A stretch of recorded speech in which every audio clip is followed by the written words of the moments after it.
नियोजित शिक्षक जो कोई भी आए हैं वो एक टर्म कंडीशन के अंतर्गत एक नियमावली के तहत आए हैं। यहाँ नहीं देंगे, हमको सरकारी कर्मी नहीं बनना है। यदि नियोजित शिक्षक इसको ठान लेंगे तो सरकार एक नहीं 10-10 लेटर भी निकालेंगे तो पर भी इस पर कोई नियोजित शिक्षक का सेवा पर कोई प्रभाव नहीं पड़ेगा। तो किसी को चिट्ठी निकालने से मैं समझता हूँ ऑनरेबल हाईकोर्ट भी इस पर विचार करेगा।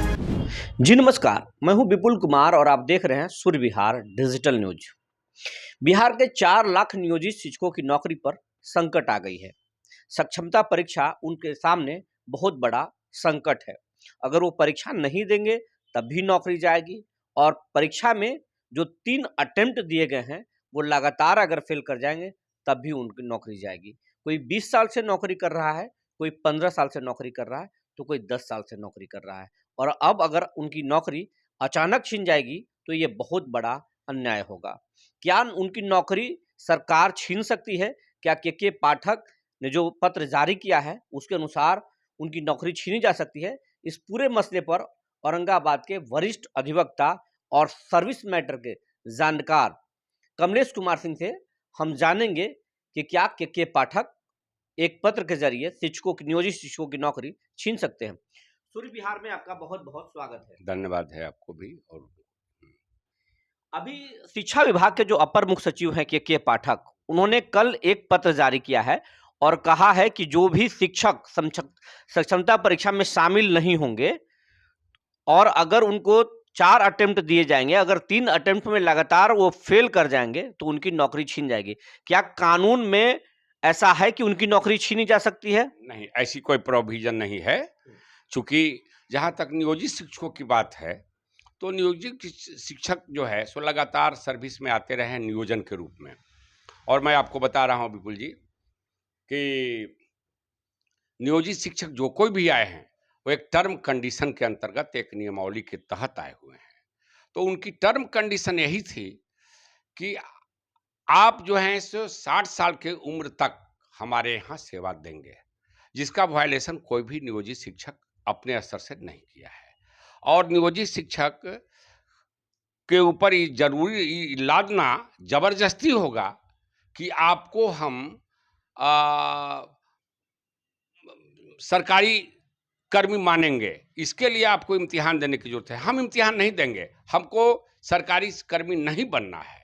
यदि नियोजित शिक्षक इसको ठान लेंगे तो सरकार एक नहीं 10-10 लेटर भी निकालेंगे तो पर भी इस पर कोई नियोजित शिक्षक का सेवा पर कोई प्रभाव नहीं पड़ेगा। के पाठक तो बोल रहे हैं कि अगर फॉर्म नहीं भरेंगे और परीक्षा नहीं देंगे तो हम नौकरी खा जाएंगे, खत्म कर देंगे। ये हाईकोर्ट में के पाठक की जीत होगी या शिक्षकों की जीत होगी? क्या हो सकता है? अब मैं बता रहा हूं कि जिस समय आप नियोजित शिक्षक को नियोजन कर रहे थे निकाय स्तर पर, तो आपने नियमावली बनाया 2006, 2007, 2009, 2010, 2012 और ऐसी 2015 में, 18 में। उसके तहत आपने सैकड़ों लाखों लाख की संख्या में नियोजित शिक्षक को बहाल किए हैं, नियोजित किए हैं। और उसमें एक कंडीशन रखे थे आप, उसमें एग्रीमेंट का एक फॉर्म भरवाते थे उनसे आप, और उस फॉर्म के तहत कहीं पर भी आपने यह नहीं लिखा था कि आपको सरकारी शिक्षक का या सरकारी कर्मी को का आपको लाभ दिया जाएगा। ऐसी परिस्थिति में मैं समझता हूं कि जो टर्म कंडीशन था, एग्रीमेंट था कि हम आपकी सेवा 60 वर्ष की उम्र तक ली जाएगी, नियोजित सभी शिक्षक अपने ईमानदारी के साथ कार्यक्रम में लगे हुए हैं, सरकार की शिक्षा नीति को बढ़ावा दे रहे हैं। तो किसी को चिट्ठी निकालने से मैं समझता हूँ ऑनरेबल हाईकोर्ट भी इस पर विचार करेगा और किसी की सेवा जो है सो 10 बरस से लेकर के 25 बरस की अवधि तक हुई है तो आज उन पर परिवार की भी लायबिलिटी है, उसमें महिलाएं भी हैं, उसमें पुरुष भी है, हर वर्ग के से लोग।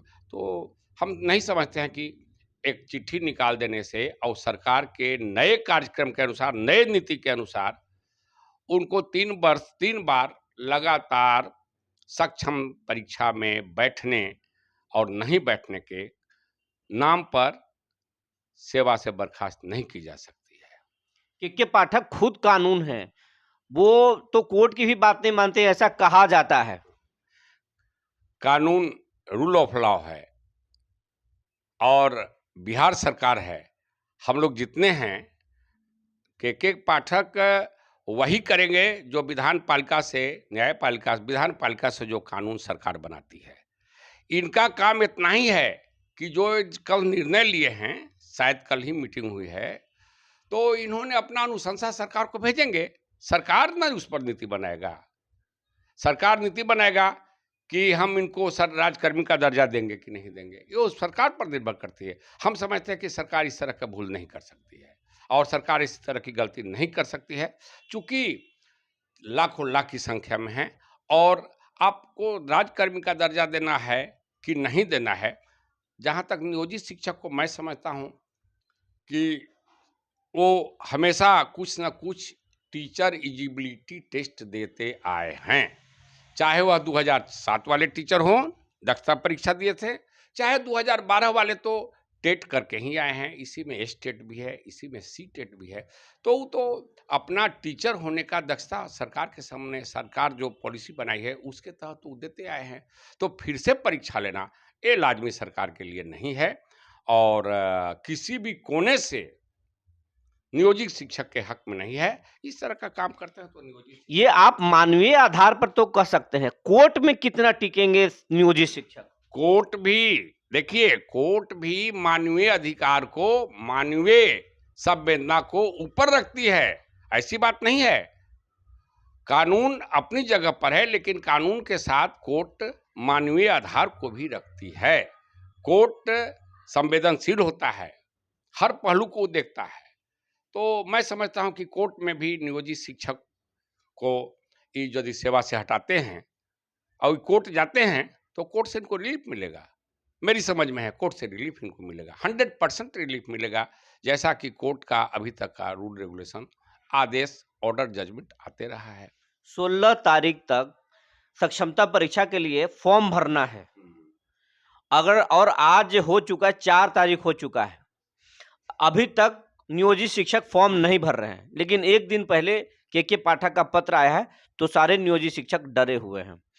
अब अगर 16 तारीख तक ये फॉर्म नहीं भरेंगे तो क्या होगा? देखिए, इनको क्या करना चाहिए? नियोजित शिक्षकों को तत्काल क्या करना चाहिए, ये आप बताइए। देखिए, एक बात मैं बता रहा हूँ, थोड़ा सा इसको आपको ध्यान से सुनना चाहिए। और नियोजित शिक्षक कोई आज से नहीं ना बहाल हुए हैं, इनकी उम्र बहुत हो गया। इसमें कुछ महिलाएं हैं, बहुत से महिलाएं हैं, बहुत से जेंट्स भी हैं। अब उसका उम्र चला गया और वो दक्षता परीक्षा देते आए हैं कि हम टीचर के लायक है, उस दक्षता परीक्षा को पास किए हैं। अब इन पर निर्भर करता है, यदि इनको है कि हमको राजकर्मी का दर्जा प्राप्त हो जाए, ठप्पा लगे, तो इनको उस परीक्षा में सम्मिलित होने से भी कोई रोक नहीं सकता है। सरकार तो चाहिए रही है। और नहीं भी चाह जाते हैं, उसमें नहीं फॉर्म भरते हैं, तो क्या फर्क पड़ता है? नियोजित शिक्षक नियोजित रहेंगे, कोई फर्क नहीं पड़ेगा। नियोजित शिक्षक नियोजित रहेंगे, चाहे परीक्षा फॉर्म भरे या परीक्षा में सम्मिलित हो या नहीं। चूंकि के पाठक तो बोल रहे कि हटा देंगे। के पाठक साहब या अन्य जो समिति बनी है इससे संबंधित, उनके बस की बात नहीं है। उस कमेटी में जो बैठक हुई है, उसमें जो बातें आई है, उसको सरकार तक पहुंचाएंगे और निर्णय तो सरकार न लेगी। तो सरकार आपकी इतना असंवेदनशीलता की शिकार अभी नहीं हुई है। सरकार लोकोपयोगी है, वेलफेयर स्टेट है ये, और वेलफेयर पर, जन कल्याणकारी भावना पर सरकार चलती है। तो हम नहीं समझते कि सरकार इनके विरुद्ध में कोई अहित काम करने जा रही है, कोई अहित ऑर्डर पास करेगी। ठीक है, ये भेजे हैं, सरकार इस पर निर्णय लेगी, यही है। के पाठक तो शिक्षकों को बोलने पर भी प्रतिबंध लगा दिए हैं। एमएलसी शिक्षक के पाठक के खिलाफ में बोले, शिक्षक के पक्ष में बोले, तो उनका भी पेंशन बंद कर दिए, वेतन बंद कर दिए। कई शिक्षक जो अपने हित में बात किए, संगठन की बात किए, उनको बर्खास्त कर दिए। उसका उदाहरण है बबीता चौरसिया, जो हाल में भी हाईकोर्ट ने उनको बहाल किया है। तो आर्टिकल 19 का भी अधिकार उनको नहीं देते हैं के पाठक, अभिव्यक्ति की आजादी भी नहीं देते शिक्षकों को। इसको आप किस रूप में लेते हैं? देखिए, एक बात मैं बता रहा हूं विपुल जी, सरकार संविधान से चलती है और हम लोग का जो संविधान है उसमें सबको बोलने का भी अधिकार दिया है। फंडामेंटल राइट है, काम करने का भी अधिकार दिया है। काम देने का दायित्व भी सरकार को है। हमारा हाथ में काम मिले ताकि पेट का भोजन चले, ये भी संविधान में व्यवस्था किया गया है। ये लायबिलिटी सरकार पर दी गई है। तो किसी को कहने से कोई प्रतिबंधित नहीं हो सकता है। जहाँ तक आप बोले कि पेंशन रोक दिया गया, फलाना रोक दिया, ये पेंशन ये सरकार से ऊपर कोर्ट होता है, न्यायालय होता है। और हमारे यहाँ के जो हाई कोर्ट है, सुप्रीम कोर्ट जो है, पूरे अंतर्राष्ट्रीय स्तर पर आज के डेट में उदाहरण है। हमारे यहाँ के जो निर्णय हो रहे हैं उसको अंतर्राष्ट्रीय स्तर पर लोग दृष्टांत दे रहे हैं, उदाहरण दे रहे हैं कि भारत की सुप्रीम कोर्ट, भारत के हाई कोर्ट ऐसे ऐसे निर्णय दे रहे हैं, हम लोग को भी देना चाहिए। तो मैं समझता हूँ कि किसी को एक लाइन का पत्र निकाल देने से किसी की बोली पर प्रतिबंध नहीं लग सकता है, किसी के फंडामेंटल राइट का हनन नहीं हो सकता है, और किसी की पेंशन बंद नहीं होगा। जाएगा कोर्ट में जाएगा तो सवाल जवाब होगा।